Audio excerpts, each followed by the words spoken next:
Welcome to Femme Furious, a podcast where pop culture meets a feminine framing. I am your host, Julia Rose Portela, and today we are exploring all of the great, big, beautiful plot points from Emily Henry's newest book, Great Big Beautiful Life. Before we dive into today's episode, let me tell you how you can stay in touch with the podcast. You can subscribe to the podcast on Spotify or wherever you get your podcasts. If you prefer to watch your podcasts, you can watch on YouTube or on Spotify. You can follow the pod over on Instagram at Femme and Furious Pod. You can also send me an email if you liked this book, if you have thoughts and opinions, if you think I got something really right or really wrong. Inbox is open. You can send me an email at femmeandfuriouspod@gmail.com. And last but not least, join the Two Femme, Two Furious community, which is currently having a promotion. It is 90% off. You can get it for just $1 a month for right now. That is until like May 10th or so. And you just use the code LAUNCH at checkout. And the community includes Femme and Furious Fully Loaded, which are bonus podcasts. You get at least one a month. Okay. You also get 15% discount on merch. You get Tea Time, which is the online chat. You get Fast 5, which is a weekly content roundup. I just finished watching You on Netflix, and it was for the book girlies this season. So if you are a book girly, like a dark romance girly, You was for you this season, okay? And I just talked about that all on my Fast 5 over in the Two Femme, Two Furious community. You also get access to the Suffragette Award, which gives you voting privileges for episode topics, bonus content, and more. Right now, I need help voting on a trilogy that we will be covering as part of our series experience in August. So if you want to give your input about what kind of content we should be covering, you can go join the community. That is happening all over there. And then last but not least, there is Sunday Brunch, which is a monthly virtual hangout where you get to come and do like trivia or karaoke night or baking classes with your girlfriends online. It's great. It's right from the comfort of your couch. And we have a really good time over there. So join the Two Femme, Two Furious community. Can't wait to hang out with you. All right, bookish baddies. Let's dive into today's Femme Frame, where we will look at all of the rich themes that this book has to offer. In case you missed it, we are looking at Emily Henry's newest book, Great Big Beautiful Life. Now, normally, I think her books would typically get categorized as romance, but to me, this book felt much more like women's fiction or a contemporary novel. So just in case you haven't read the book and you have found yourself listening to this podcast, hi, hello. Today is going to be a great chat, and I welcome you, my kindred spirit, to the Great Big Beautiful Life. Here's a synopsis. Great Big Beautiful Life follows Alice, a celebrity journalist who has pitched the once famous but long disappeared Margaret Ives on writing her story, her biography. After her first interview, Alice is disgruntled to discover that Pulitzer Prize winner Hayden Anderson is also up for the same job. Margaret allows the two writers to do a 1-month trial, followed by a book pitch to see who would be best suited for this job. In a small town, these two writers are pushed together and therefore develop a budding romance. But with ironclad NDAs and an elusive boss, Alice and Hayden are burdened with the weight of Margaret's story between them. The real question is, will love be enough to preserve all of the stories that are unfolding past, present, and future? All right, for all of my tropes girlies out there, this is what I would call ish tropes, because there's no real definitive like, oh, that's the trope, but they're all sort of like trope-y. Okay, so these are our trope-ish things that are happening in the book. It's a grumpy sunshine-ish, okay, because Hayden's not really grumpy for the duration of the book, but I would say that's how the trope starts, okay?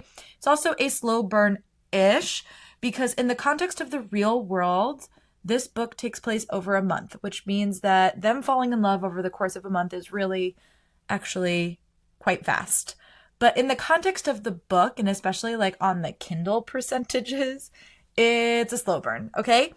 It's also a workplace romance ish, because they don't technically work together. And in fact, because of the NDAs, they cannot talk to each other about what is happening at work. But it is a workplace romance-ish. And then again, small town-ish. Because technically the small town sort of pushes the two of them together, which I would say is like the purpose of a small town. Except for the fact that most of the time when we say that it's a small town romance, the small town actually has like a personality or is a character that is a part of the story. And I would not say that that is the case with Little Crescent Island. I would say that that's pretty consistent with some of the places on the island, but it's not like the place is like Stars Hollow in Gilmore Girls, where it's like it has its own personality, its own flair, its own thing. Okay? So those are our tropes. This book was an easy 5-star read for me, and I do not say that lightly. I am very stingy with my 5 stars, okay? Normally, how I categorize a 5-star read is if it's something that I can definitively say that I will reread, which is always my criteria to give something a 4-star. If I'm going to reread it, or I know that I'll reread it, it's 4 stars for me. If it also then has a storyline or characters that will inevitably stay with me long past the book ends, that is my criteria to give something a 5 stars. So I have to be able to reread it, and the characters have to stay with me, because there's plenty of things that I reread and it doesn't stick to my ribs. It's not something that stays with me in the long term. So it has to have those two things in order for me to give it a 5 stars. Okay. And I know a lot of you bookish baddies agree with me, because there is an inside joke within the community where we're like, we loved a book, but we cannot remember any of the details. So that is why that is my criteria to give something a 5 stars. When I can feel something literally hooking into the fabric of my being, I immediately know that it will be 5 stars. And that's what this book was from the very beginning for me, and I'll talk about that in a second.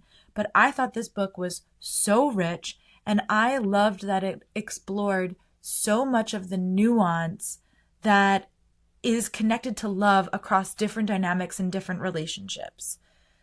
I also had like my own personal aha moment in my own life in response to this book. So as soon as I started reading it, I was immediately taken with the main character, Alice.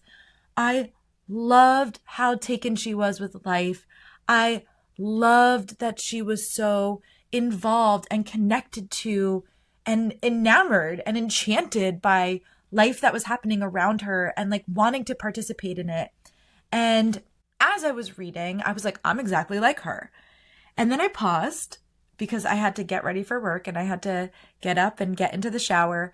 And as things happen when you're in the shower and you start to have shower thoughts, I started to realize that I am the grumpy half of a grumpy sunshine. Like I, if given my way, would stay home with my Kindle and home with my cats, all 3 of my co-hosts, and I would never leave. Like I'm very content to be at home. I like my own person. I like to be with myself. I like to be home in my bed, in my comfy clothes, in my, like I'm in what seems to be like regular clothes right now. And I would say the shirt is a regular shirt, but I'm doing like a dressed up top and like party on the bottom. I have my blanket. I just prefer to be comfy cozy, and I like to be comfy cozy at home.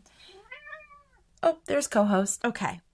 So while I like to be home, I just got accepted to school in Europe. So knowing that I'm about to be having this European adventure, I was reflecting on this and being like, how am I going to be somebody who says that they're like Alice but never wants to leave my house? And how am I going to move to Europe and never want to leave my house? Like I can't go and move to Europe and then not have this incredible experience where I'm traveling and trying things. So I had this moment of like awakening of being like, oh, I'm not like her, not anymore. Perhaps was much more like Alice when I was younger, but to be able to recognize that I want to be more like that I want to be more inviting and open and like say yes to more things in life really gave me a big awakening in my own life. And so I was already starting this book. Like I wasn't even 10% in when this aha moment happened for me. So I was already starting this book at like a 5 stars for me. And that to me is the power of fiction, and not just fiction, but that this moment happened in a romance, which is a genre that typically gets diminished or written off in the literary world, and yet was so profound and so awakening for me. And it just goes to show that, like, if you are open to being moved by any sort of art, if you are not going to critique it for being light or fluffy just because it's a romance, and it is those things, and yet there was so many profound things, not just for me personally, but within the scope of this book that were touched on. And I think that is the brilliance of what is defined in the world as like chick lit, is something that for me, or maybe even for you, offered me a profound experience to have my own version and define and consider what my own version of great, big, beautiful life is. So thank you, Emily Henry. I love you. And I'm excited to cover the rest of her books in June. Now, despite me loving this book, there was a lot of discourse with it, and I feel like there was no middle of the road reviews. I feel like I've either seen people love it as much as I have or absolutely hate it. And I think for many people who are Emily Henry fans, they were disappointed that the love story in this book was not front and center. But this book is a love story. It's a story about loving life, about the love shared between family members. It's a story about the love of your work and the passion that you can bring to the work that you do. And of course, there is some romance sprinkled in there, but is it the center point? No, because if we're taking something like Great Big Beautiful Life, it's so much more than just romance. A Great Big Beautiful Life is filled with all sorts of relationships and all sorts of things that you would love and care about that fill you up, that give you purpose, that give you hope, that give you joy, that give you that sense of contentment and joie de vivre. And so I thought the book did a really good job of that. And I understand that people are upset about it, and we'll talk about this a little bit more, but I don't know. I just thought it was really great and really nuanced and so much more than just a romance novel. Now, this book has a ton of different notes, themes, and topics that I wanted to touch on today. So instead of going chronologically through the book, what I'm going to do is break it down by topic. And here's what we're going to be discussing: truth and trust within a relationship, safety in a relationship, fate, and the tilting of an axis when you love somebody, motherhood, sacrifice, grief, and regret in love. All right, let's start with truth and trust in relationships. This was something I thought that the book did a really good job at exploring from start to finish. The book opens up on a line. There's an old saying about stories and how there's always three versions of them: yours, mine, and the truth. So right away, I knew that this was going to be a foundational part of the story we were about to go on, because really all the saying is justifying is the difference in perspective that we have. And I would generally say this holds true for life, but also for the duration of the book. Trust and truth come up as a sort of interwoven part of the story. And much like in real life, you cannot get to the truth of something if you do not trust the audience to hold the weight of that truth. And this is something that consistently comes up again and again between all of the characters in this book. Predominantly, we get to experience the discrepancy of truth and trust in a relationship by all of the different recollections that Hayden and Alice have in their time with Margaret. From the very beginning, from the very first time that Alice and Margaret meet, they are negotiating truth and trust. Alice says, "My point is, if you're ready to tell your story, you deserve to have it told exactly how you want it to be. It needs to be yours and nobody else's. And the only way that works is if you're doing this with someone that you completely trust." Only for Margaret to counter, "What if I don't want it to be my version of the story? What if I want the whole awful truth?"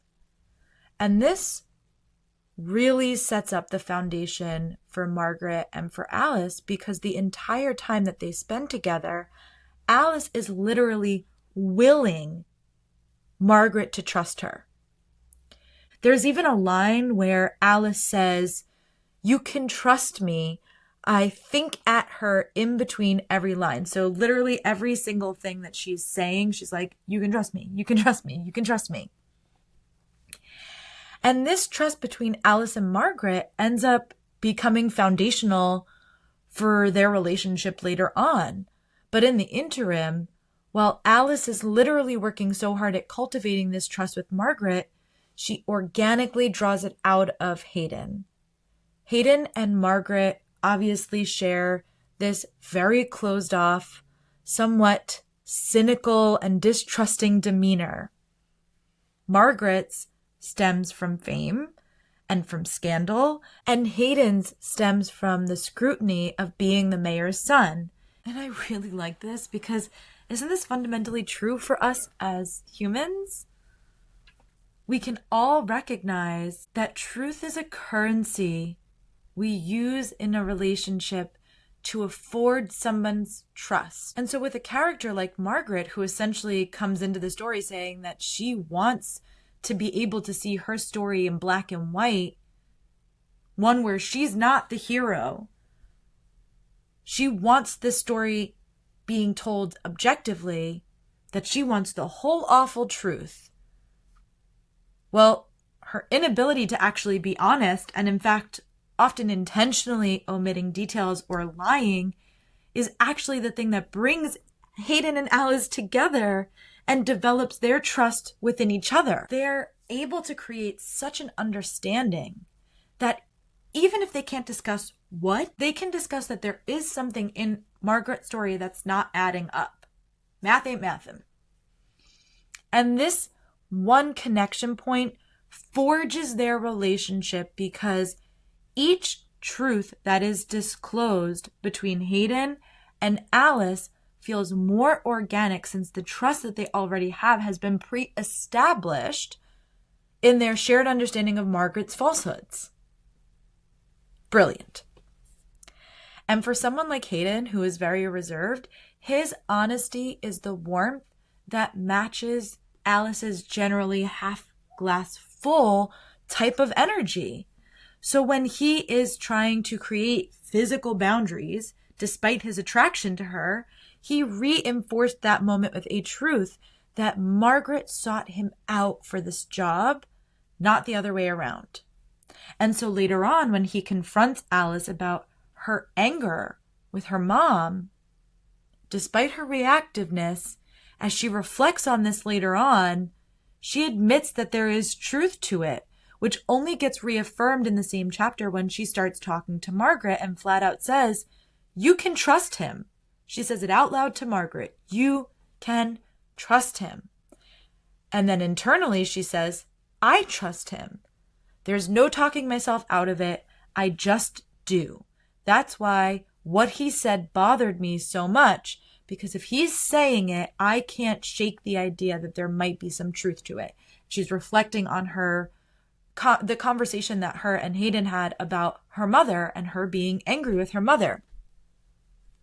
So this brilliant correlation between Hayden being so intentionally honest as a person, as a character, and Margaret being so intentionally evasive creates such a tumultuous situation for Alice once we get to the end, because she cannot be honest with Hayden about what she has discovered about Margaret, and she cannot break the confidence of Margaret, not just because of the NDA, but because of her integrity around truth and trust as a journalist, around her work, around the integrity of her work and her personhood in what she does and what it is to be in a position to hold something in journalistic truth and prioritizing somebody in that moment, even if it means that she's going to suffer for it. And of course, the irony is she can be honest with her feelings for Hayden, but only to Margaret, since she refuses to lie to Hayden outright. And she doesn't want to say it in a moment where she's letting him go because she knows that this lie is going to be sitting between them. And the bigger irony is she doesn't trust that Hayden can handle knowing that there is a heavy truth sitting between them, just waiting to be discovered. she's like, he's never going to be able to let this go. And I know this about him.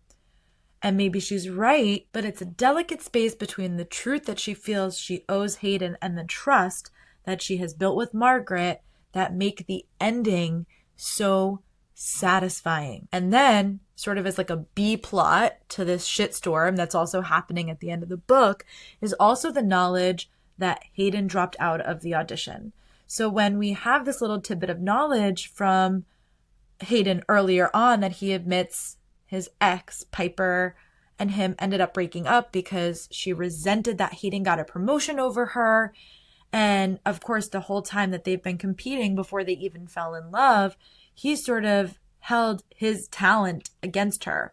Not the fact that he's necessarily a Pulitzer Prize winner, but just like the fact that he was chosen to come for this audition, that he is perhaps a little bit more credible than her. And, you know, he doesn't diminish her work by any stretch of the means. In fact, he often lifts her up, but he is competitive and he does have this competitive streak in him, and he knows this about himself.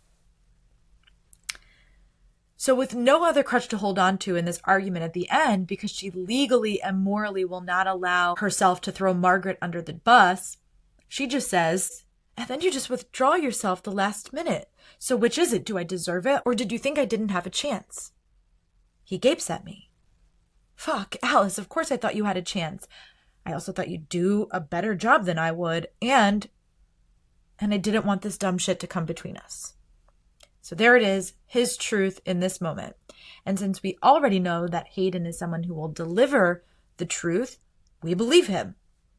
We believe in this moment that he would rather have Alice than have the job. Which also makes sense since Margaret has consistently canceled on Hayden and has been even more withholding since she is keeping a huge secret from him. And how does Alice respond to this? You didn't trust me not to resent you. And this just sits between them, as heavy as the secret is sitting between them, because she's reassured him time and again that she wouldn't resent him if he got this position. And this is a perfect example of that first line, yours, mine, and the truth. Hayden didn't want it to even be a possibility. Truth. His truth. Alice wants to know that she is worthy of the position without him pulling out. Her truth. Both of them are correct. So there is truth in both of those things. And finding like the reconciliation in that across these different truth and trust plot lines across the story, I just thought was really, really captivating and done really well and was really thought-provoking. And of course, in their final confession, he goes and asks, is it true? And her default is to go to Margaret because that's the secret that was between the two of them. Margaret's lie, or Margaret's omission of the truth, rather. But in actuality, he's talking about whether or not she loves him.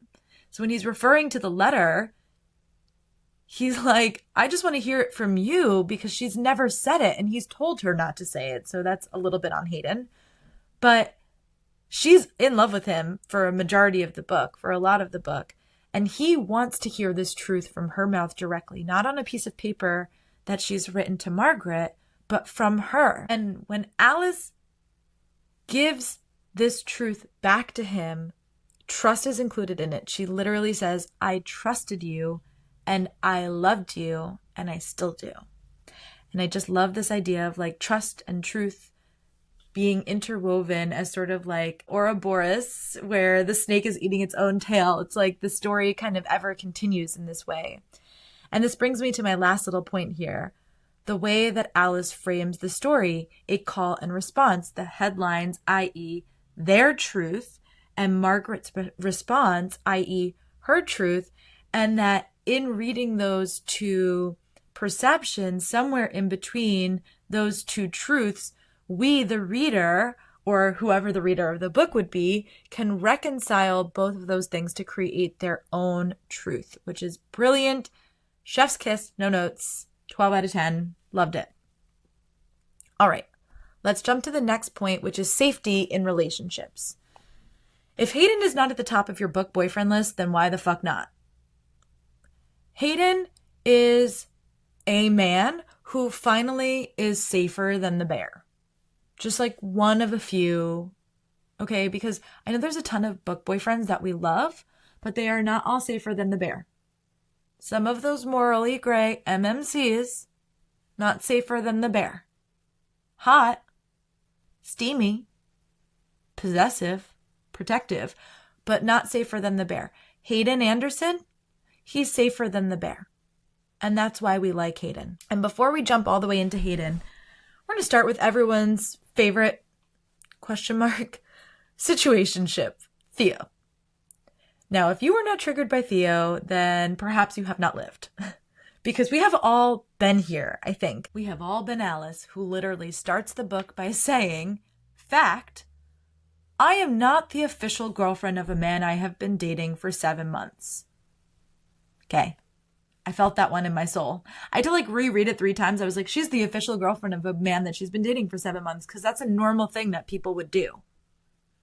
It took me 6 times reading that to be like, she is not the girlfriend of this man that she's been dating. She's in a situationship. It took me longer than I would like to admit, because my brain and my heart could not reconcile what was happening on the page. Okay. I really thought that Theo might also be playing a bigger role in the story, but I think that just having a very flaky dude in the background as sort of background noise, as not even a C plot, but a D plot that's happening, makes you appreciate the safety that Hayden brings so much more.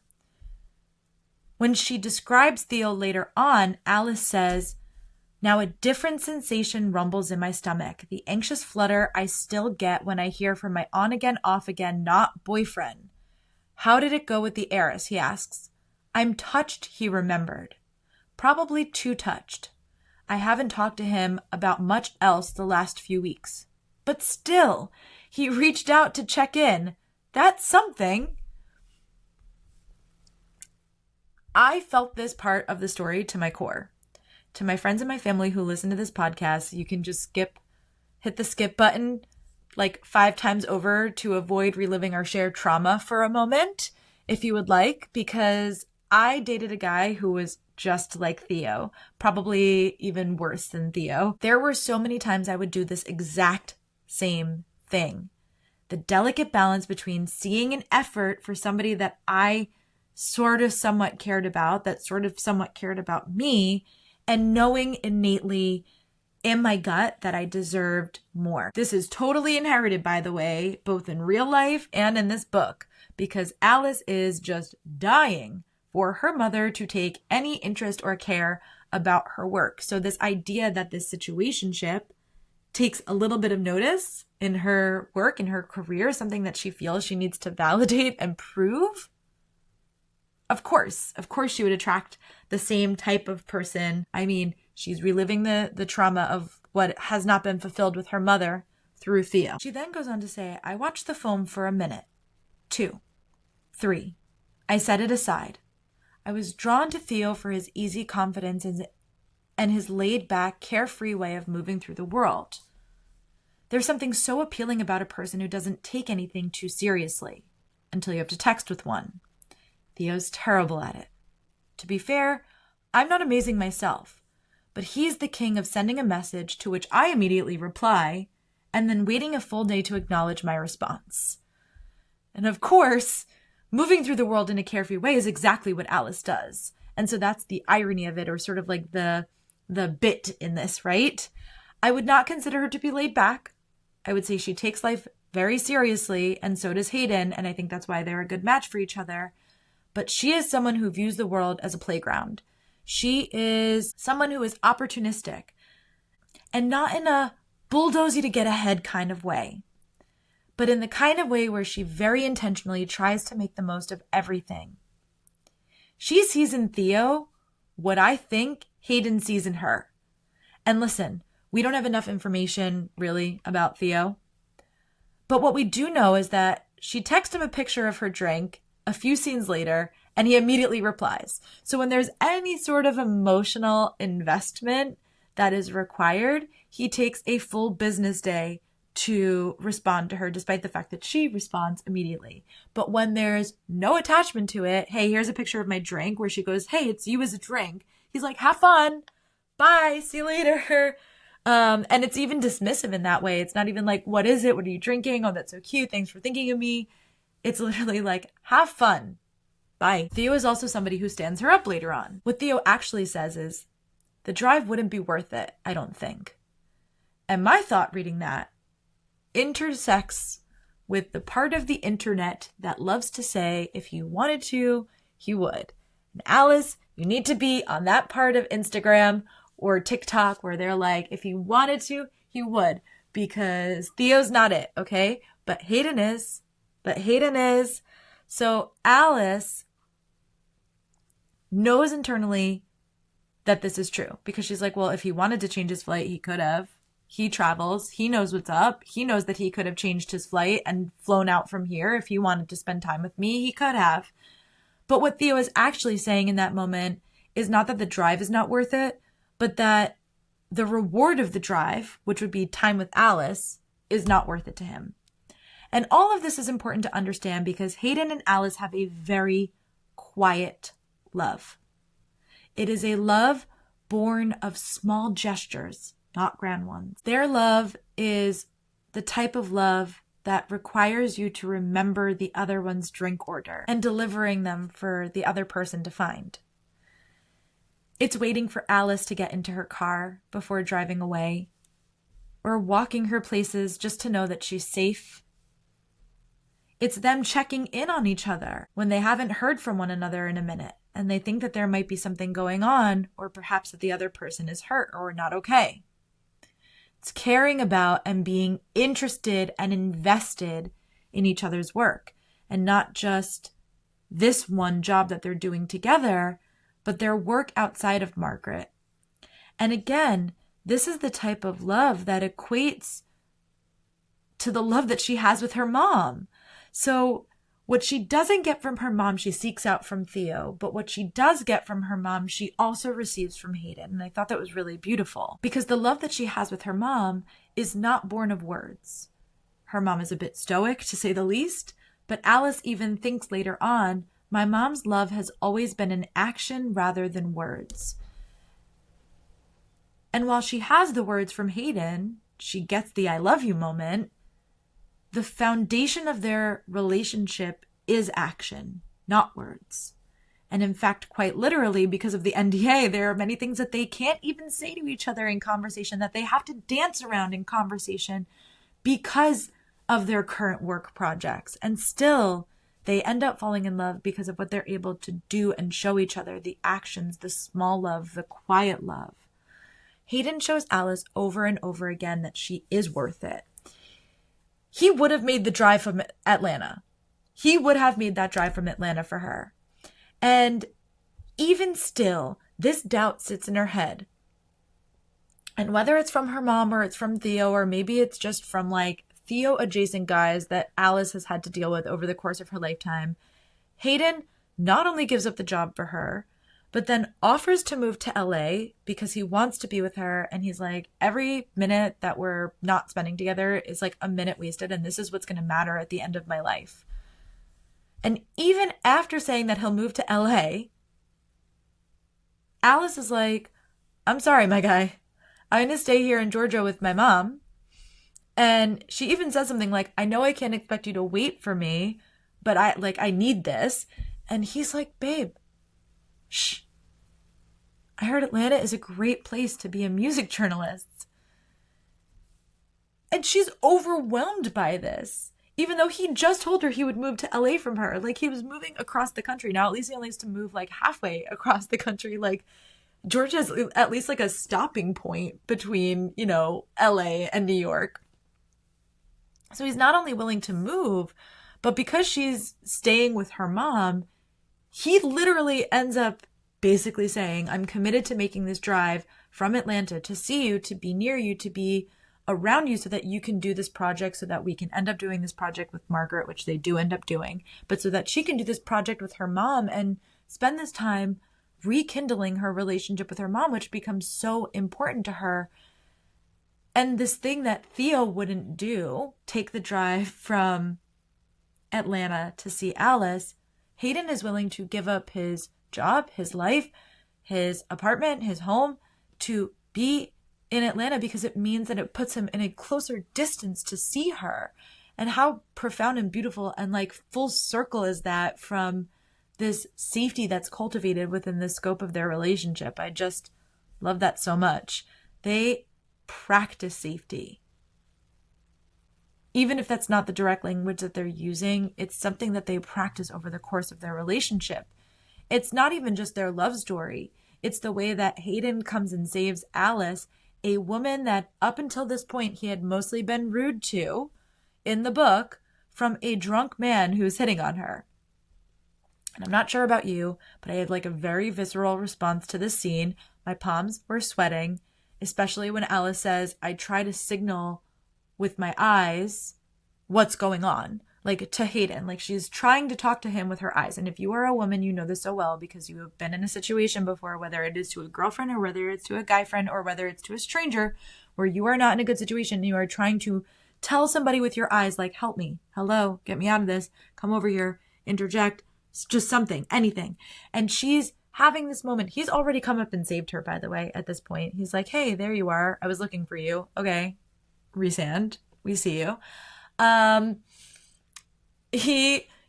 She's like, I'm trying to talk to him with my eyes. Okay. But I think we all understand as like women, this feeling of having a man, drunk or not, corner you or put you in a situation where you are unsure that you are going to be able to get out of it.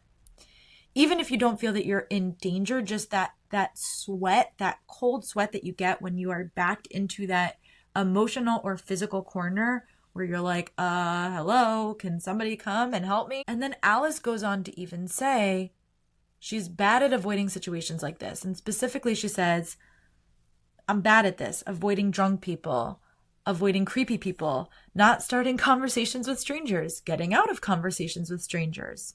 You name it. And she does what so many women do when they are in a situation like this, which is inadvertently blames herself because she is the type of person who just is genuinely friendly and genuinely cares about other people. And this is why in the real world, so many men end up blaming women when it's their actions as men that are inappropriate. This creepy dude is hitting on her, literally latched onto her elbow, and ends up saying that Alice should have told him that she wasn't alone. Like it's her fault that he's drunk and mentally undressing her with his eyes. And even though Hayden comes to her rescue, she is alone. And her thoughts echo this. Like it's terrifying to hear the subtext of what this man was saying, which is like, oh, well, if you were alone, this would have gone differently. And the question is, how? How would this have gone differently if I was alone? I was once at a bar with my Theo, and he left me alone, and this drunk guy came up to me. And I had a very similar situation that Alice did. And when we left the bar, I was so mad at this guy that I was seeing. And he genuinely did not understand.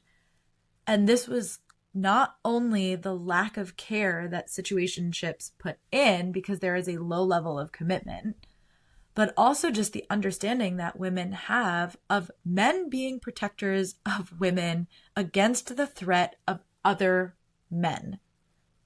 And it was just very stark to me in that moment that sometimes men do not even see other men as a threat because they do not see themselves as the threat. He was like, well, I was fine and you were fine. You weren't even drinking. It was all fine. Everything was okay. And I was like, yes, but I was in a situation where a drunk man who doesn't know me and doesn't know you, like put me in a situation that I did not feel comfortable with. And this sort of experience that I had with my ex at the time, who never said it directly, but through his actions, through his facial expressions, through the conversation that we were having, was insinuating that I was being dramatic and that my panic was misplaced. So in a world full of Theos, be a fucking Hayden. Okay, last little point on safety in relationships before we move on to another topic.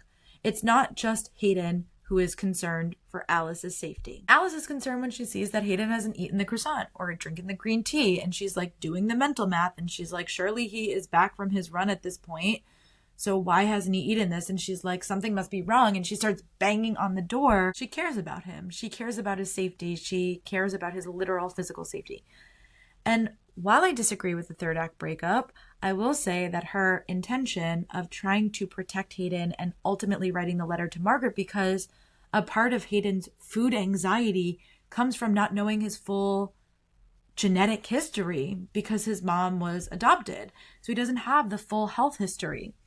And he has this like incredible food anxiety where he like takes a bite of her biscuits and he's like it melts in her mouth. Like it's this like orgasmic experience for him where he's like, it's so good. But he doesn't let himself have it because he tries to remain as healthy as possible because he doesn't have the full scope and understanding of his health. Most notably though, there is a line where she recognizes that Hayden, with all of his health habits, is shy about his body.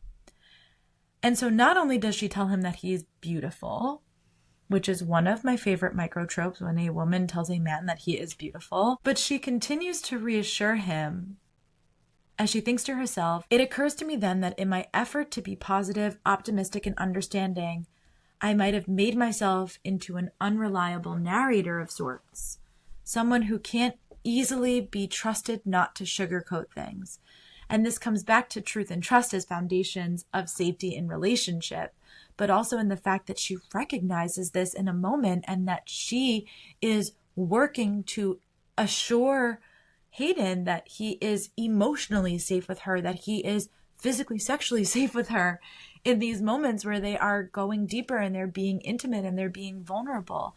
And that he doesn't just have to create that safety for her, that she also has to create it for him. And that this is a huge part of their foundation of their relationship. All right, let's talk about fate and the tilting of an axis when you love someone. Let's talk about motherhood. Let's talk about grief. Let's talk about sacrifice and loss in relationship, because this book is so much more than just a romance novel. It is a reflection of human nature and what it is to love somebody. And I know a lot of people, myself included, have compared this book to Evelyn Hugo. The bookish community perhaps is one of the most loving and accepting communities that I have ever been a part of. And therefore, if we are going to tip the scales to the other side, it is some of the most brutal and harsh in their criticism. Evelyn Hugo is like a darling of the bookish community. The book was really well received. It was really well loved.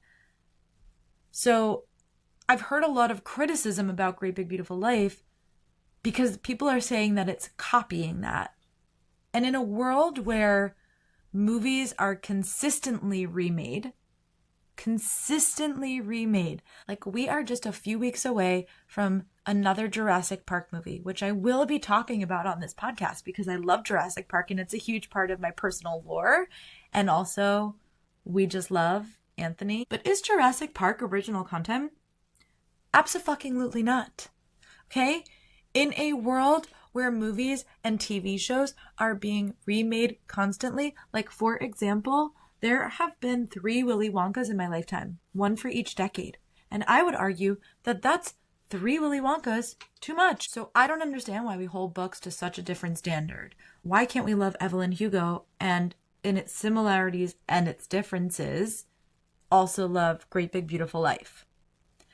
The complex relationships and how we have come to understand the notion of love throughout these different types of relationships across the story, but also just generally in life, was my favorite part of this book, more than the romance, way more than the romance. And I want to start with this idea of the labyrinth or the unicursal.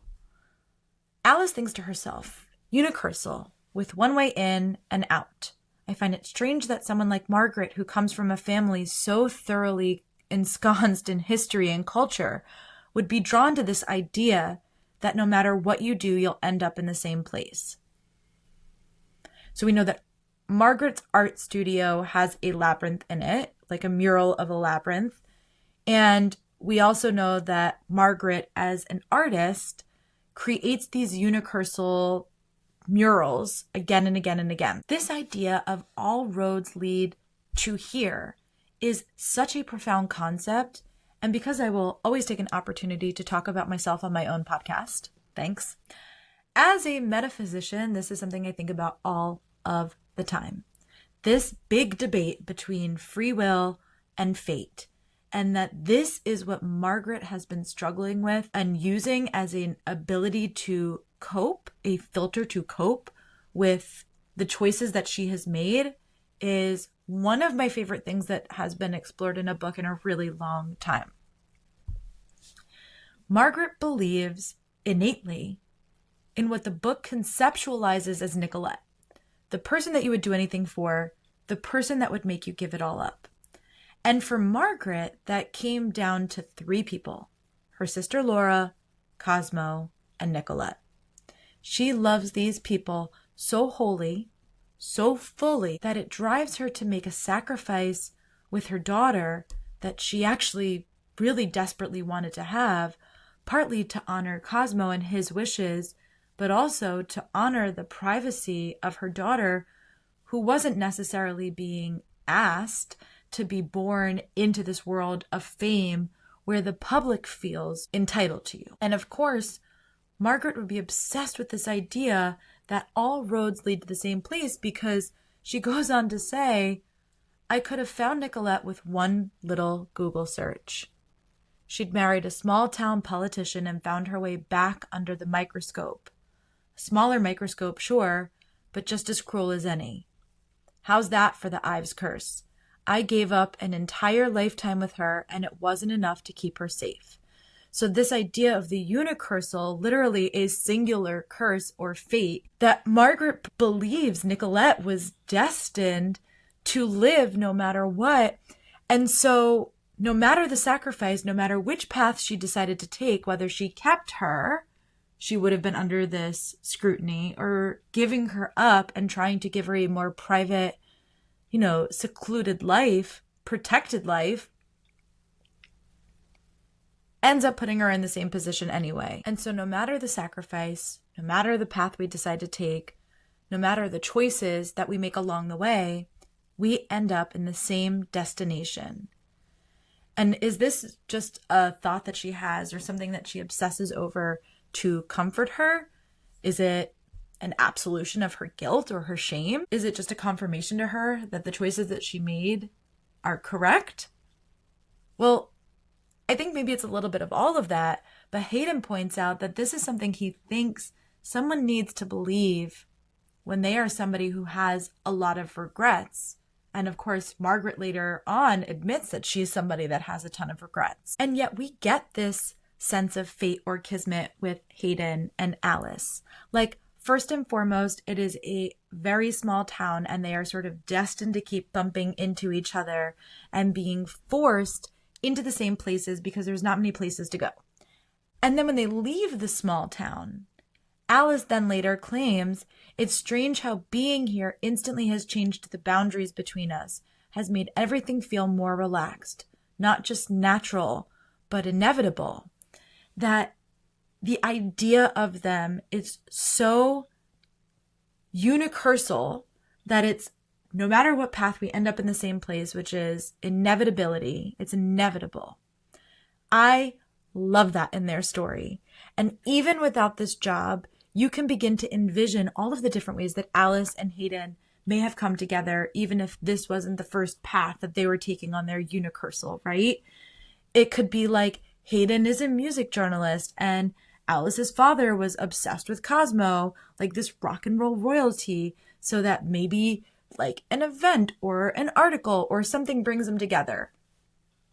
You can also see like Alice is so persistent to write to Margaret over and over again that she may have discovered Hayden all on her own if she was just the only one that was interested in writing this book.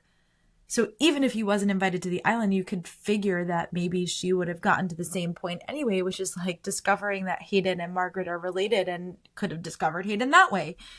And so I love this idea of like their path feels really universal or like has this sort of touch of fate to it as well. And the other idea that the book really wants to get you to chew on is how love can change your world. Not the world, but your personal world. So Margaret sets up this notion that for the one you love, you unmake the world and build a new one. And the language of like love and the world is very intimately tied in this book. So for example, Margaret feels conflicted about her growing feelings for Cosmo, and Laura is so against him at this point in time, and she doesn't want to betray her sister. And what do the headlines end up saying when they end up meeting again on the red carpet? Cosmo Sinclair spots Margaret Ives and the world stops. What do they end up doing? They end up rebuilding their world to give each other what they need so that they can be in this relationship. And that rings true for Hayden and for Alice too. At one point, Hayden claims, "I think you live in a world that's more interesting than the world most people live in, and I wish I could live in it too." And she says, "Well, it'll take you some time." And he goes, "I'd like that." And in a later stretch, Alice says, "I prefer that version of the world," in reference to something that Hayden is talking about. And he goes, "You do? It's yours." "Oh, I can have the world?" "Mine," he says. "Yeah, you can have mine." I was kicking my feet and I love this so much, but just this idea of like, yeah, I'll rebuild my world and remake it for you. You can have my world. Do you want me to rebuild it? That's fine. Take it. It's yours. So at the very end, when they are teetering at that point to the mystery unfolding in the story, Alice pulls this detail into her own story with Hayden, and she says, "Everything forgotten except that thing that we're not saying, that we love each other, that when he looks right at me, the world stops turning."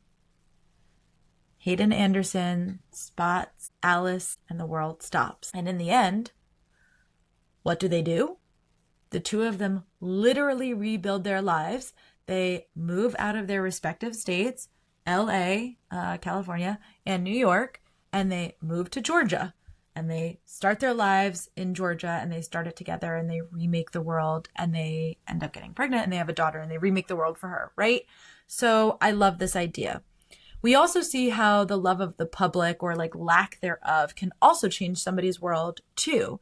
And in fact, in this particular context, it's almost seen as like violent, because the people who love Cosmo Sinclair like love him so much that they're trying to swarm the stage. And that's when Laura and Margaret end up getting physically hurt at the first concert that they go to.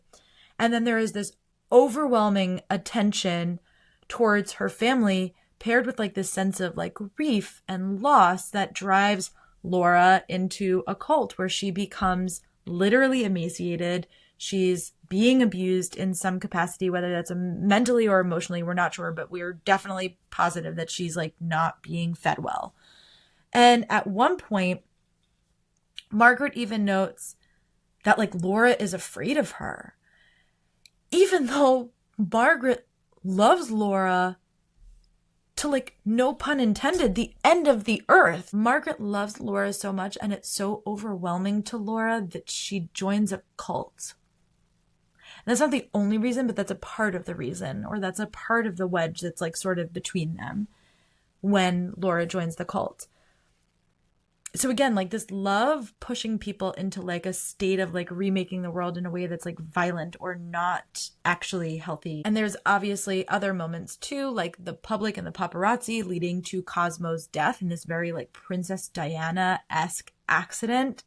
And Hayden is another example who, under the criticism of his very small town, is asked to lie for his mother and literally like remake through a lie their world, their reality. And internally for him, this reshapes his world and his perspective for not recognizing how bad it was, and ultimately leads him to be much more observational about other people and what they're going through and what he thinks about them, and some of his own like medical anxiety or like everything that he went through with Len.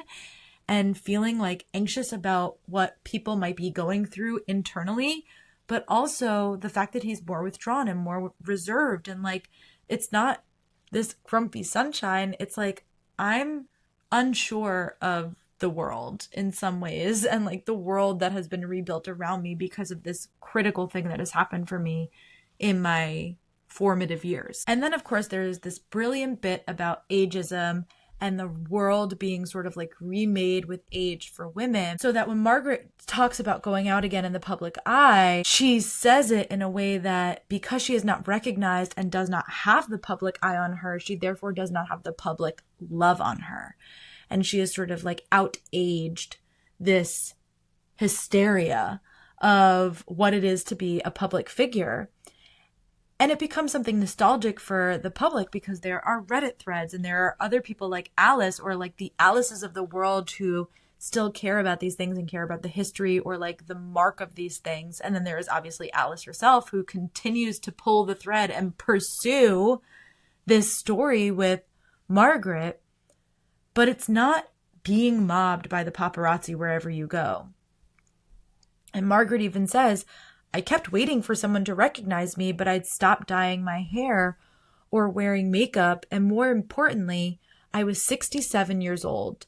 At some point while I'd been in hiding, I crossed that age where women turn invisible, from ingenue to femme fatale to old crone.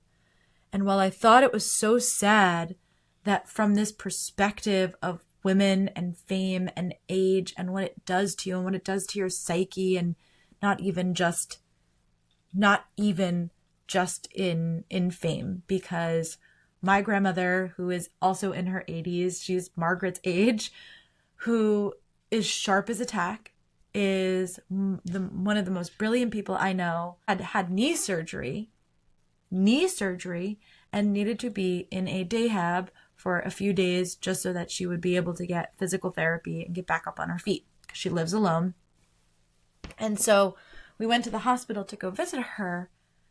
And, well, she wasn't in the hospital at this point. Anyway, sorry. She was in this dayhab. And as soon as me and my mom came into the dayhab, two younger women, younger than my grandmother, obviously, they're talking to me. They're talking to my mom. Like, my grandmother, who is the smartest person in many rooms, didn't exist. She was not there because she had any sort of mental cognitive issues. She was there because she had her knee replaced, and she could have told them any of the information that they were asking from us. And I had to like keep redirecting these nurses to my grandmother for her preference, because she's perfectly capable of having that conversation for herself. And so this like idea that we discredit people as they get older, but especially women, because they're no longer young and like hot and beautiful.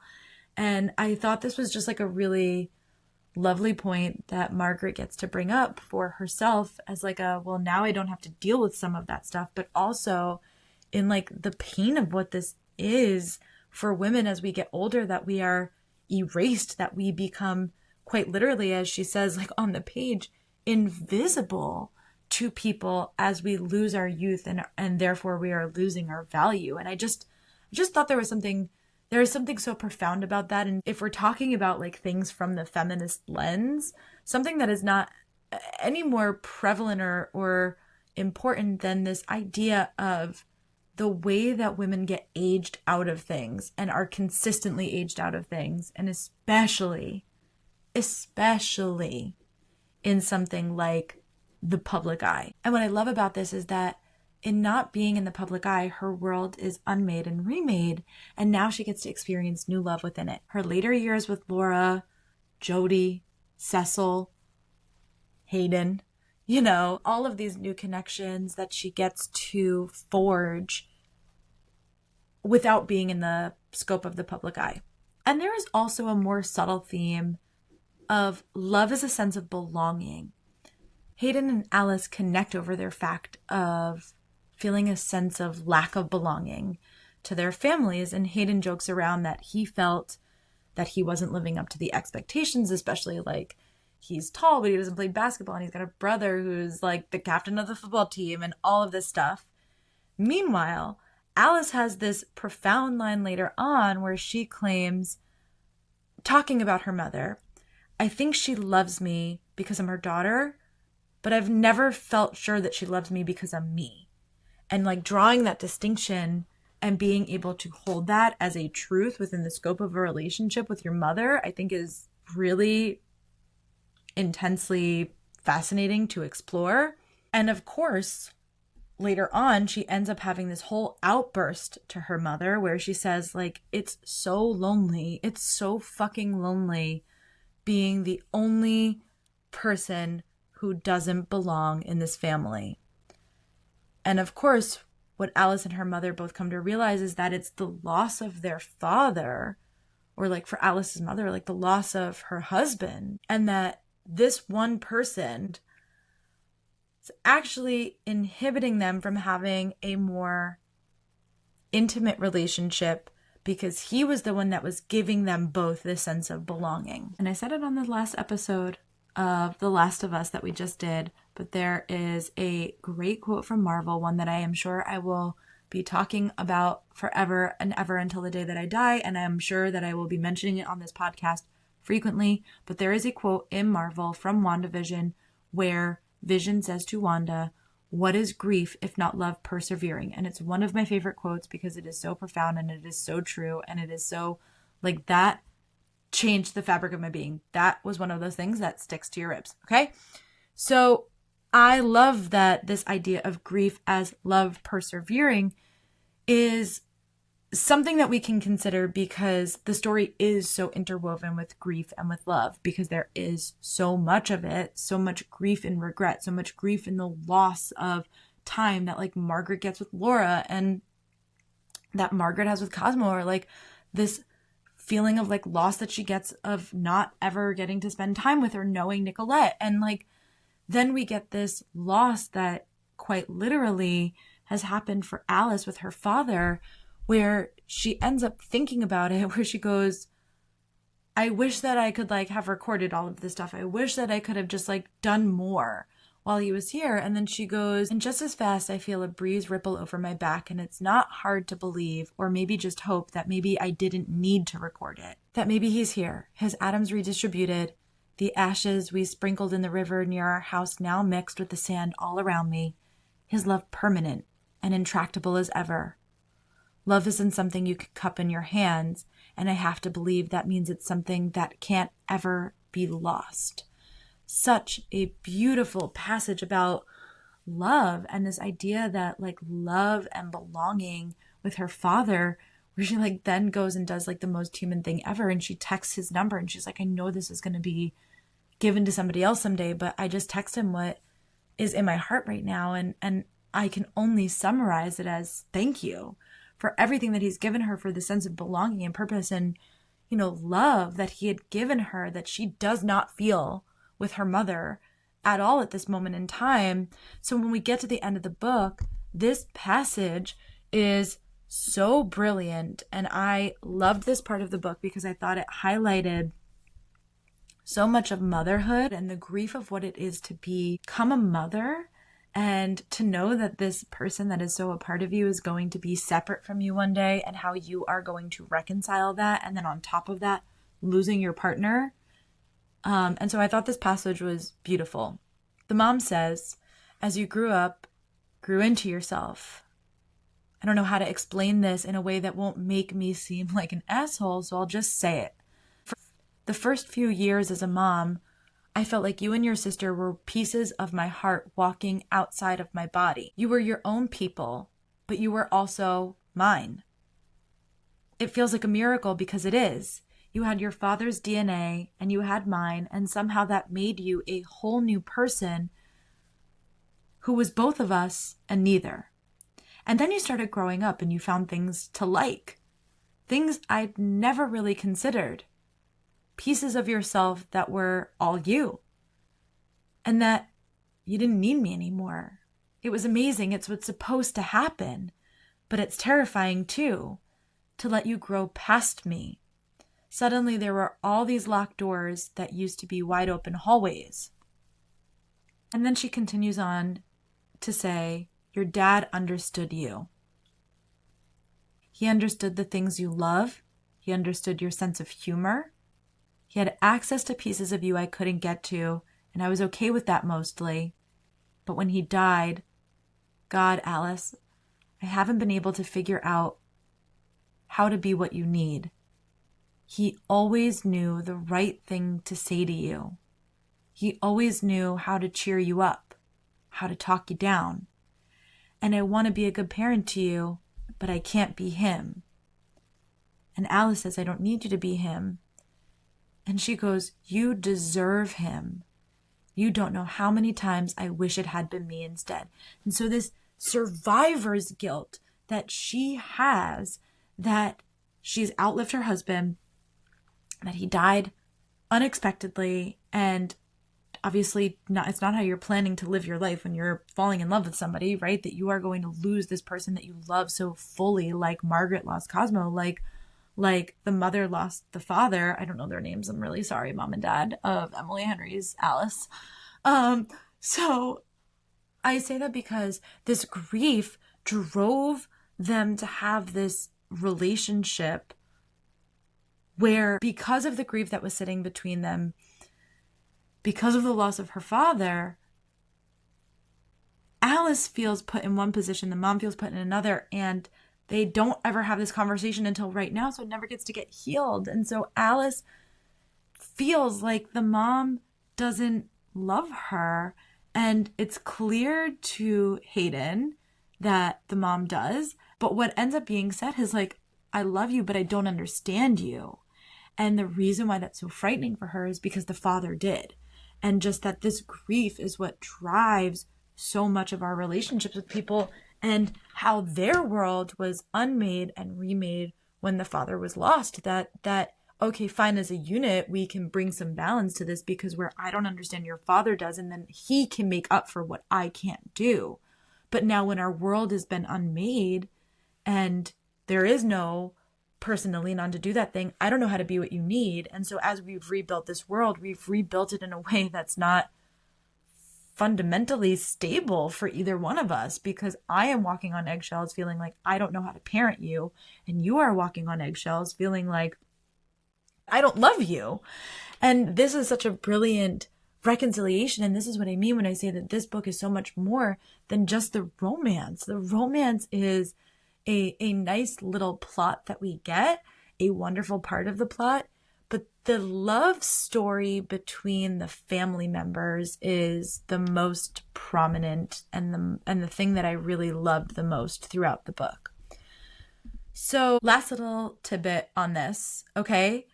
We also get the sense of belonging between Alice and her sister, and like Margaret and Laura, and this idea of sisters in the book. Now listen, I play many roles in my life, but being a sister is easily my favorite. Sister is the most challenging, but I will always say that being my mother's daughter and being my sister's sister is the thing that tethers my soul to this earth in a way that is irreconcilable. And when I read the dedication for this book, which said, for my mom and for my 3 grandmothers, life is complicated, your love never was. That was a perfect summation, not just of how I feel in relationship to my own mother and sisters, but how Margaret feels for her daughter and for her sister. I think being Laura's sister was actually the love story of her lifetime. Even though she had Cosmo, this story with her sister was like chef's kiss. I loved it so much. And in one of the chapters, Margaret says to Laura, I worry about you when you're away. And the response that she receives from Laura is, I will never be far from you. Even on the other side of the world, my heart is with you, and I feel yours with me. Each falling out that she's had with Laura over the years weighed so heavily on Margaret and had led to so much regret and like misery and a sense of unbelonging, especially in the loss of her husband, and then like the loss of giving up her child. But it also led her to some other really beautiful things too, like to Cosmo, and then to Jody, and then to Hayden. And in the end, Margaret claims we had 6 months together, my sister and I. We were both such different people since the last time we saw each other, and somehow still, it was like no time had passed at all. We still belonged to each other, belonged with each other. 6 beautiful, terrible months, and then she was gone, but not until she made me promise to tell Nicolette the truth. And so to anyone who said this wasn't a love story, I'd say you lack imagination, because this is one of the best love stories I have seen in a really long time. And it's not a romantic love. It is the familial love that we hold and what we are willing to do in order to experience it in full. And so I'm thrilled to be doing Emily Henry's other work throughout June. I'll be doing her 5 other books every Monday in June. And that is our Femme Frame for today.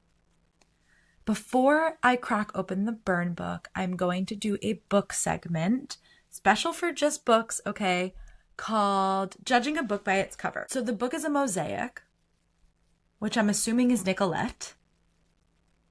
And the colors are all warm colors, like reds, oranges. In the book, there is a passage where she says, "Across the water, the sun inches higher. Brilliant gold rippled towards me, bouncing across the choppy surface of the waves. Then red, orange, white, pink. If the cool, moody tones of the morning represent promise and potential, then these are that of hope, of a dream being realized. The colors, it occurs to me, of the tiny mosaic on the side table in my rented room." Now, she's talking about Nicolette, she's talking about the mosaic, and so these colors are the colors of potential and promise and hope and dreams being realized. So that's the color of the book. Then we have the 2 of them. We've got Hayden sort of looking up at Alice, and we've got Alice and Hayden like doing their work things. But just the fact that it's the mosaic and that it's specifically Nicolette, I thought was really, really beautiful, and just a small detail that felt really quite lovely in the book. Okay, great. So let's crack open the burn book, where we will look at the superlatives for this episode. First and foremost, the bold and bothered award. When Hayden snubs Alice and says, like, "I'm not going to hook up with someone whose dream job I'm about to take from them," and Alice thinks about how arrogant he is and then promptly and deliberately ignores him for multiple days across town. A move that I not only love, but that I think should turn the Bold and Bothered Award into the Petty Crocker Award. I would have done this 1,000 times over. I love you, Alice. All right, the Shiro Award. This one goes out to Margaret, who sends the letter that Alice has written, the love confession, and then ends up coming clean herself and telling the truth to Hayden about their connection. The Femme Fatale Award. I feel like this one has to go to Alice blowing over Theo and like making some really strong changes here and not being the one to initiate plans and not being the one to like invite him somewhere to just hang out with him. So I really like that she like overcame the situationship. I know it was because Hayden was there, but I think she would have done it either way. Speak Your Truth trophy. I think the recycled use of Peggy on my mind, Peggy all the time as like a lyric that Cosmo wrote for Margaret. And then it's used again when the dad is singing to the mom, and it's used again when Alice is thinking about Hayden, like Hayden on my mind, Hayden all the time. And then at the very end, obviously, Hayden says it to Alice, Alice, Alice on my mind, Alice all the time. I think that was one of my favorite parts of the book. It was very subtle. I actually shouldn't say it was subtle. It was not subtle. It was very in there, but it wasn't like a main talking point that I wanted to talk about, but I did want to add it in there somewhere. So it's going to the Speak Your Truth trophy. And then honorary heartthrob. And while I love Hayden, and I do love Hayden, he's on the top of my book boyfriend list, which we will be going through at the end of the year. We will have an honorary heartthrob presentation. Okay? Alice and her entire love letter, I think, is the honorary heartthrob. The entire letter was so brilliant, and I loved it so much.